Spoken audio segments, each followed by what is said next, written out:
Dear students, this is me, Dr. SHIKHA Sharma, lecturer in English at Government Girls College, B.A. In this video, I'll continue the poem Bright Star by John Keats. And watching with eternal lids apart, like nature's patient sea place eremite. And watching with eternal lids apart. Okay.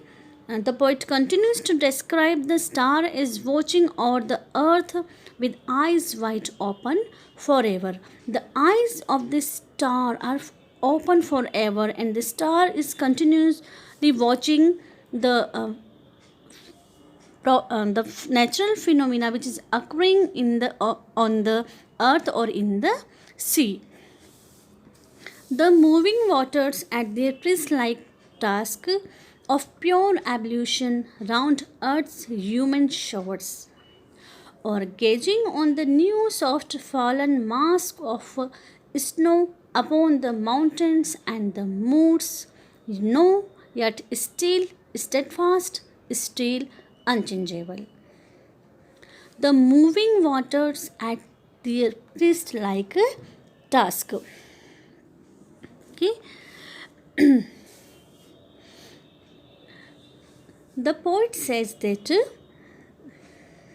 the star is watching the process or the natural phenomena which is occurring in the sea. He says that the moving waters at their priest-like task of pure ablution, the moving water, the water of the sea, the waves of the sea are coming at the shore and going back, and it appears and it seems that they are doing the activity of purifying, okay, और cleansing the sure. Okay, ऐसा लगता है मानो जैसे ये जो लहरें हैं समुद्र की आर कमिंग, वो एट द शोर, वो किनारे पर आ रही हैं एंड गोइंग बैक, और जा रही हैं, and they are doing the activity and they are doing the work of purifying of और क्लींजिंग. ऐसा लगता है जैसे मानो ये प्योरीफाइंग करने का, पवित्रकरण करने का काम कर रही हैं, जैसे ये मानो इस शोर को धो रही हैं, किनारे को, और इसको पवित्र कर रही हैं. The moving waters at their priestlike task of pure ablution. Priestlike task means the deed of purifying, और ablution means the act of cleansing. ऐसा लगता है मानो ये जो क्लींजिंग का काम कर रही हैं, और एब्ल्यूशन, ठीक है, the act of cleansing round earth human. Okay, shores where human beings live. ऐसा लगता है मानो जहाँ ह्यूमन बींग्स रहते हैं उस शोर को वो क्लीन करने का या प्योर करने का वो जो काम है वो कर रही हैं.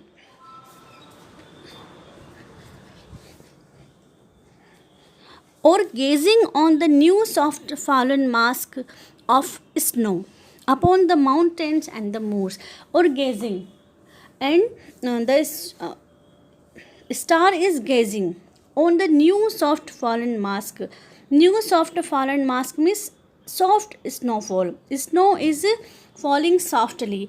ऐसा लगता है मानो जैसे जो स्नोफॉल है वो बहुत सॉफ्टली स्नोफॉल हो रहा है, और mask of snow and the snow has covered the mountains and the plains. और ऐसा लगता है जैसे मानो माउंटेन्स पर और घाटी पे या और माउंटेन्स पर्वत पर सब जगह क्या हो रहा है, जो स्नो है उसने पूरा कवर सबको कर लिया है. ये जो नेचुरल जो भी हो रहा है naturally, and the pole star is gazing, उसे घूर रहा है, उसे पोल स्टार सब कुछ देख रहा है. This is the natural, the beauty of nature. The poet is describing the beauty of nature. वो जो पोइट है वो साथ में जो ब्यूटी है उसको डिस्क्राइब कर रहा है. Okay, this is the scene which attracts everyone. ये जो ब्यूटीफुल सीन है वो सबको अट्रैक्ट करता है.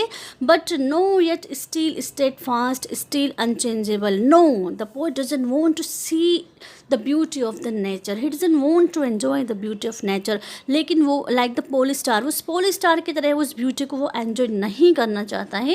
Yet still stayed fast, but he wants to be constant and unchangeable like the pole star. लेकिन वो उस पोल स्टार की तरह अनचेंजेबल और स्टेबल बनना चाहता है, वो उसकी तरह स्थिर बनना चाहता है.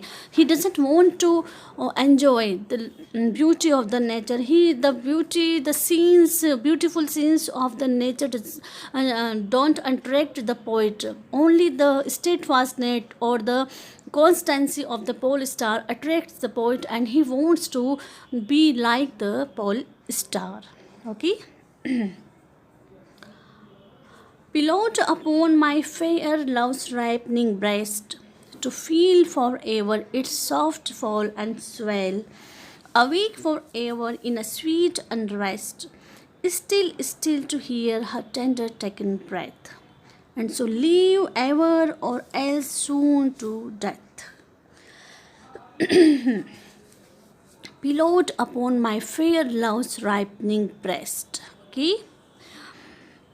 The poet wants to feel all the time and wants to rest his head on the ripening breast of his beloved.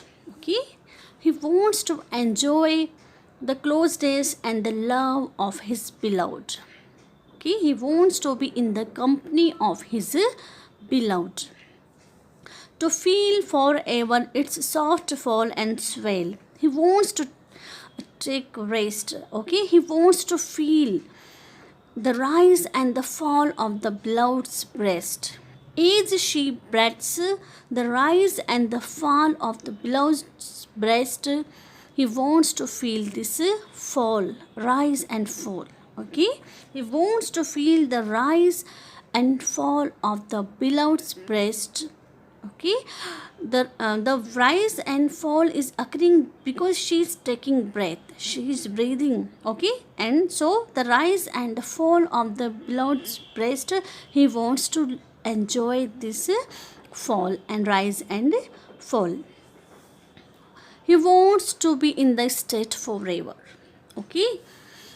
The poet wishes to be like the star, eternal and changeless.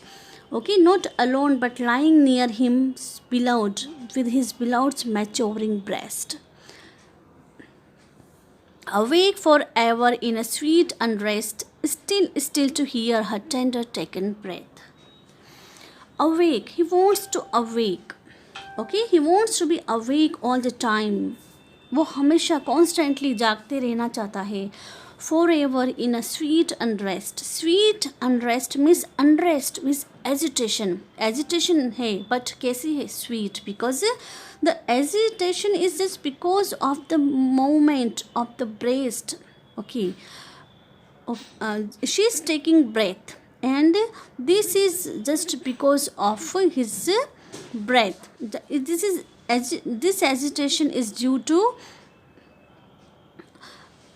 her breath, and it still appears sweet. Okay, so he wants to be awake all the time and in a state of sweet rest, and he wants to be in a state of sweet unrest. He wants to enjoy the company of his beloved. His passion is attuned to tranquility. Okay, there is no internal or external storm. The poet is calm. He wants to rest his head on his beloved's maturing breast, which rises in force as she takes her tender breath. She breathes very softly, still, still to hear her tender taken breath. Tender taken breath means breath which she takes softly, very softly she takes breath. वो बहुत धीमे धीमे सांस लेती है, बहुत धीरे से. And the poet wants to hear her tender taken breath, और इस softly breath को वो सुनना चाहता है. Okay, the beloved is who is not in an agitated condition. वो beloved भी बहुत tranquil है, calm है, शांत है. The poet hears her tender taken breath while his head on her breast in a sweet unrest. And so live ever or else soon to death. And so live ever. And the poet wants to remain awake and lie forever and hear his beloved's breath, or else soon to death, or else die in his sweet unrest. Okay, जो poet है वो या तो अपनी प्रेमिका की इन सांसों को सुनने के लिए हमेशा इसी कंडीशन में रहना चाहता है, ठीक है, या तो जाग कर रहना, जिंदा रहना चाहता है, या फिर इसी कंडीशन में ही wants to die in the same condition, he wants to enjoy the his beloved's love और he wants to die, okay. यदि वो उसे मिल नहीं पाता है तो वो उस स्थिति में मर जाना चाहता है, okay. And so live ever or else swoon to death, there is a conflict between death and immortality, okay. Both bring the sense of perfection, there is a perfection, या तो वो जीवित रहना चाहता है अपनी बिलाउड की इस तरह से उसको एंजॉय करते हुए, अपने उसको सुनने के लिए, सांसों को सुनने के लिए हमेशा इसी स्थिति में जाग कर रहना चाहता है, और if it is not possible, और यदि ऐसा नहीं होता है तो ही वॉन्ट्स टू डाई, वो मर जाना चाहता है। Thus the poem is another attempt on the part of Keats to defeat the transience of human happiness and to capture forever a perfect moment, ठीक है। यदि इस तरह से इसमें जो कीट्स है वो मानव सुख को नष्ट हो जाने के गुण को पराजित करके हमेशा एक जैसे रहने वाले सुख को के जो मोमेंट है उसको प्राप्त करने का एक एफर्ट है, अटेम्प्ट है। There is pregnancy of the personal note in these lines, ठीक है। इसमें जो पर्सनल जो कुछ पर्सनल अपने एक्सपीरियंस है उसको वो किड्स द पोइट वो है वो उसको शो करता है, बताता है।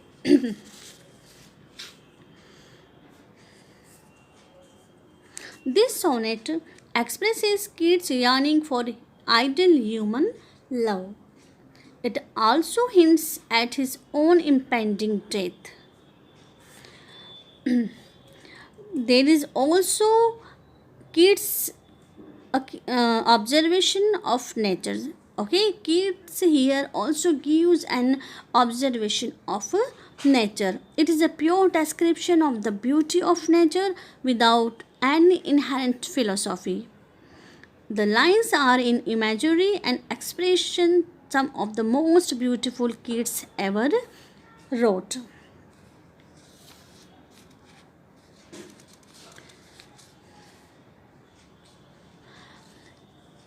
It is another attempt, actually in this poem, the last 6 lines of the sonnet attempt rather unsuccessfully to apply the ideas of the first 2 quatrains of Keats' own situation.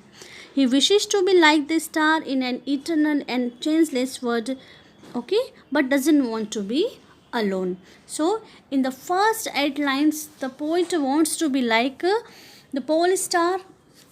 He wants to be like pole star const, and in the last 6 lines he shows his own love for his beloved. He wants to be in the company of his beloved. He doesn't want to lose the company of his beloved, so that he wants to enjoy the beauty of his beloved.